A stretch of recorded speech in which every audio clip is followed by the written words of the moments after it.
আজ থেকে ৪৪ বছর আগে ঘটে এক নৃশংস ঘটনা, যার সাক্ষী হয়েছিল তৎকালীন রাষ্ট্রপতি জিয়াউর রহমান, যে রাজনৈতিক ক্ষোভ নাড়িয়ে দিয়েছিল পুরো বাংলাদেশের রাজনৈতিক পটভূমি। এক গণমাধ্যমে কাদির কল্লোলের লেখায় উঠে আসে বিএনপির প্রতিষ্ঠাতা ও বাংলাদেশের সাবেক রাষ্ট্রপতি জিয়াউর রহমানের হত্যার বেশ কিছু রোমহর্ষক তথ্য। ১৯৮১ সালের ৩০ মে ভোর রাতে চট্টগ্রামের সার্কিট হাউসে সেনাবাহিনীর একটি বিপথগামী অংশের হাতে নিহত হন রাষ্ট্রপতি ও বিএনপির প্রতিষ্ঠাতা জিয়াউর রহমান। ঘটনার আগের দিন তিনি চট্টগ্রাম গিয়েছিলেন স্থানীয় বিএনপি নেতাদের বিরোধ মেটাতে।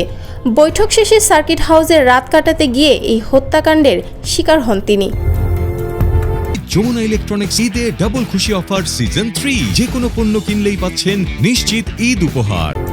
চট্টগ্রামের তৎকালীন জেলা প্রশাসক জিয়াউদ্দিন এম চৌধুরী, যিনি কাছ থেকে পুরো ঘটনা প্রত্যক্ষ করেন, তিনি লিখেছেন, ভোর ৪টার দিকে গুলির শব্দে তার ঘুম ভেঙে যায়।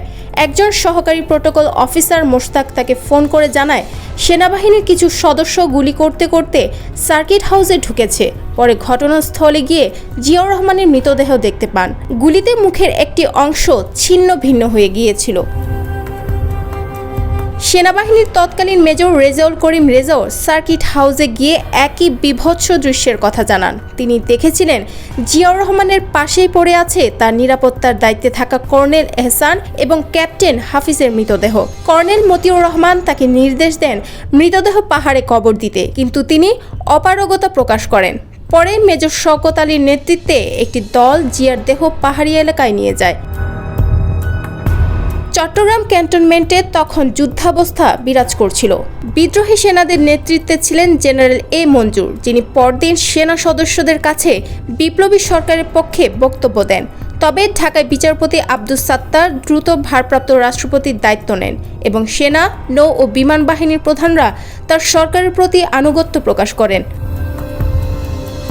৩১ মে হান্নান শাহ মধ্যস্থতার দায়িত্বে থাকলেও বিদ্রোহী সেনাদের মধ্যে বিভাজন শুরু হয়। অনেকে সরকারপন্থী হয়ে পড়ে। এতে জেনারেল মঞ্জুর চট্টগ্রাম সেনানিবাস ত্যাগ করে পালানোর সিদ্ধান্ত নেন। পাহাড়ি পথে পালানোর সময় গাড়ি বিকল হয়ে গেলে তিনি পুলিশের কাছে আত্মসমর্পণ করে। পরে তাকে সেনা সদস্যরা তুলে নিয়ে যায়। একজন ব্রিগেডিয়ার হান্নান শাহ ও প্রশাসনের একটি দল রাঙ্গুনিয়ার একটি পাহাড়ি এলাকায় জিয়ার মরদেহ খুঁজে পান। সেখানে নতুন করে মাটি চাপা দেওয়া একটি কবর খুঁড়ে জিয়া, কর্নেল এহসান ও ক্যাপ্টেন হাফিজের দেহ উদ্ধার করা হয়। পরে জিয়ার মরদেহ হেলিকপ্টারে ঢাকায় আনা হয়। চট্টগ্রাম বিদ্রোহের ঘটনায় সেনাবাহিনীর 18 জন কর্মকর্তার বিচার হয়। তাদের মধ্যে 13 জনের ফাঁসি কার্যকর হয়।